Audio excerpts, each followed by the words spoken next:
Ah, les Jeux Olympiques, une quinzaine dédiée au sport, au dépassement de soi, qui voit les plus grands champions de chaque discipline s'affronter et qui réunit presque toutes les nationalités dans une volonté d'inclusion, de respect, de sportivité et de coït.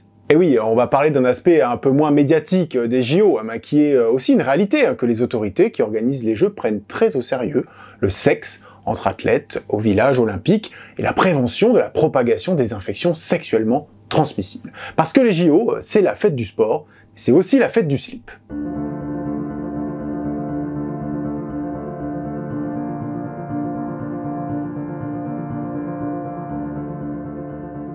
Alors le sujet, il est très sérieux, je vous assure. Il fait d'ailleurs l'objet de préoccupations importantes de la part des organismes qui luttent contre les IST. Si on résume, on a 15 000 jeunes gens, plutôt bien foutus, entassés les uns sur les autres pendant 15 jours.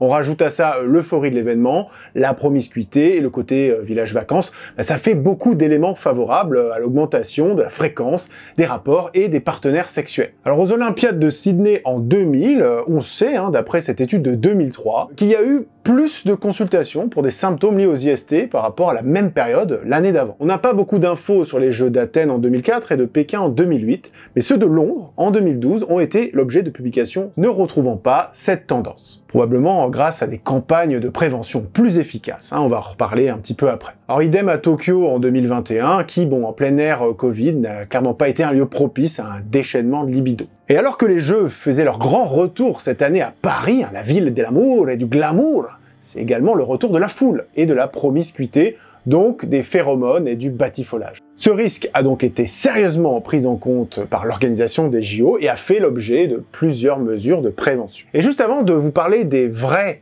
et des fausses histoires autour de la prévention des IST aux JO, je vais vous faire un bref rappel sur les IST, parce que on fait quand même de la vulgarisation médicale ici. Alors une IST, comme vous le savez toutes et tous, c'est l'acronyme pour infection sexuellement transmissible. Alors avant on disait MST, M pour maladie, mais il a justement été fait remarquer que le terme maladie sous-entendait la présence de symptômes pour recourir au dépistage, alors que le terme infection inciterait au dépistage même en l'absence de symptômes. Bref, une IST, c'est une infection liée à un micro-organisme, virus, bactéries ou champignons, pouvant se transmettre lors d'un rapport sexuel. Alors attention, le terme rapport sexuel ne se restreint pas au seul rapport avec pénétration, ça va englober les rapports oraux, digitaux, et même pour certaines IST, les câlins un peu trop soutenus. La liste est plutôt longue, on compte plus d'une trentaine de ces infections, mais on peut citer par exemple la syphilis, les infections à gonocoque, les infections à chlamydia, l'infection à papillomavirus, les hépatites B, C, l'infection à VIH, ou encore plus récemment l'infection à Mpox, même si stricto sensu, c'est pas encore officiellement une IST,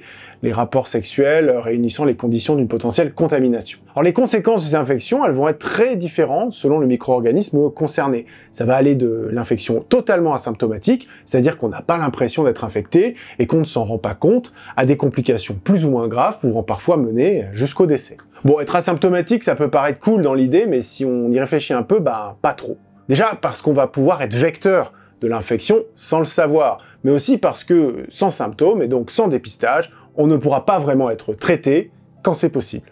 Deuxièmement, parce que parfois on est asymptomatique au début de l'infection, mais avec le temps, on peut développer des symptômes, et pas des moindres. C'est le cas du VIH ou des hépatites par exemple. Pour le reste, les manifestations, elles sont variées.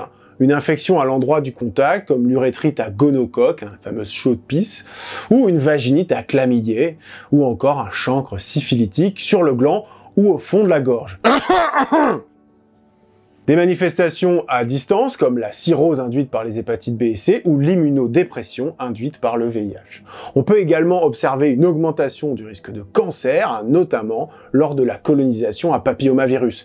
Il existe d'ailleurs aujourd'hui un vaccin efficace qui pourrait bien éradiquer ce type de cancer, dont vacciner vos préadolescents, c'est très important. Bref, les IST, c'est un pan entier de la médecine dont le traitement commence par la prévention. Et si l'abstinence monacale est un bon moyen de lutter contre les IST, elle n'est clairement pas la norme, et donc on va s'attarder sur quelques mesures pour limiter les risques. Alors le premier axe est essentiel, et c'est l'éducation. L'OMS insiste beaucoup sur l'importance de sensibiliser les gens, notamment les jeunes gens, à propos des IST. L'idée, c'est de donner à chacun les bonnes informations pour se protéger. Des programmes d'éducation sexuelle sont également recommandés dans les écoles pour encourager les comportements sexuels responsables et sécurisés, et ce, dès le premier rapport. Ensuite, il y a un outil de prévention très connu et très efficace, le préservatif. L'OMS encourage son utilisation régulière et surtout correcte, d'où l'importance d'une bonne éducation. Les préservatifs, qui sont masculins ou féminins, restent une des meilleures protections contre la transmission des IST, notamment le VIH. Ils devraient bien entendu être accessibles plus grand nombre, facilement, voire gratuitement, et chaque pays a encore beaucoup de progrès à faire sur ce sujet. Le troisième axe, c'est la vaccination. 2 vaccins sont particulièrement efficaces contre des IST spécifiques. Le vaccin contre le papillomavirus humain, le Gardasil 9, qui aide à prévenir les cancers du col de l'utérus et d'autres maladies liées à ce virus, et le vaccin contre l'hépatite B, obligatoire chez tous les nourrissons depuis 2018 et recommandé chez tous les enfants ou adolescents jusqu'à 15 ans et chez toutes les personnes exposées à un risque accru. Le lien est dans la description. Ensuite, l'OMS recommande le dépistage régulier des IST, surtout pour les personnes à risque. Un dépistage précoce permet de traiter rapidement les infections, ce qui empêche leur propagation. Et dans de nombreux pays, des programmes de traitement gratuits ou à faible coût existent. L'un des points clés pour l'OMS, c'est de rendre ces services de santé sexuelle accessibles à tous.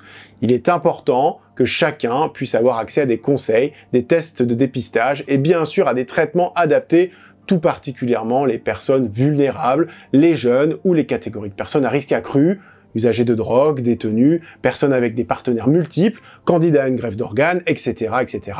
Encore une fois, vous trouverez des liens dans la description. D'autres axes de prévention sont proposés, comme la réduction des comportements à risque, le dépistage systématique de tous les partenaires sexuels d'une personne quand elle est diagnostiquée porteuse d'une IST, la lutte contre la stigmatisation et la discrimination. Voilà, il y a encore beaucoup de choses à faire. Bon voilà, vous avez compris, faites attention à vous et à vos partenaires, c'est important. Bon, maintenant, revenons à nos Jeux Olympiques et à nos athlètes quelque peu tactiles, on va dire. Qu'est-ce qui est concrètement fait pour limiter la propagation des IST au cœur du village olympique ? Alors, premièrement, on distribue des masses de préservatifs durant les Olympiades, et c'est pas nouveau, c'était déjà le cas au JO de Séoul en 88, dans le contexte de l'apparition du VIH, évidemment. Et donc, cette année, pour les JO de Paris, on a distribué entre 230 et 300 000 préservatifs quand même. On a un accès de soins gratuits pour les athlètes, notamment pour des soins gynécologiques et urologiques. Au village olympique, les athlètes étrangers s'émerveillent de la gratuité des soins en France. L'américaine Ariana Ramsey, joueuse de rugby à 7 tout juste médaillée de bronze, s'est réjouie de l'accès aux soins gratuits dans la polyclinique du village. Not only in the village do we have free food, but we have free dental, free healthcare.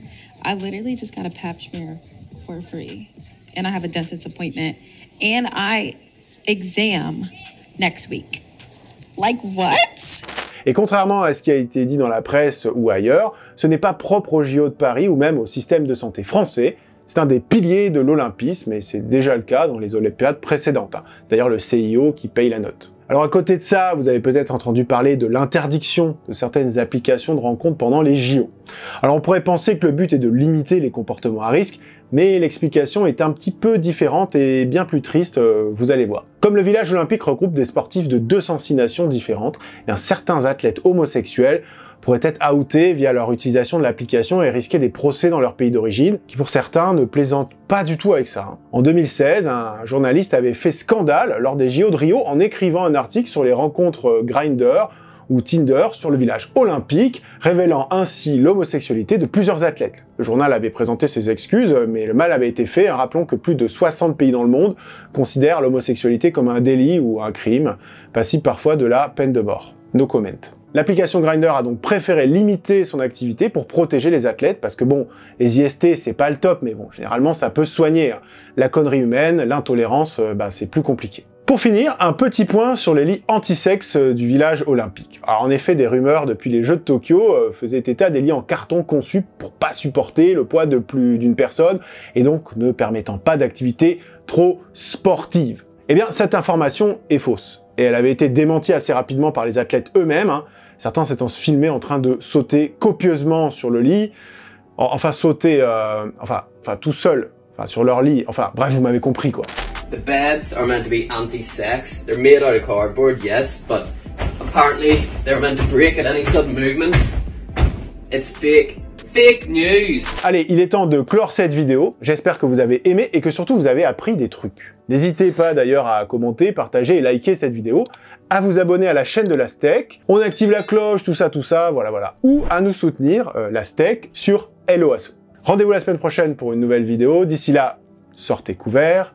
C'était Doc & Roll pour Lastech. Keep on healing, keep on rocking.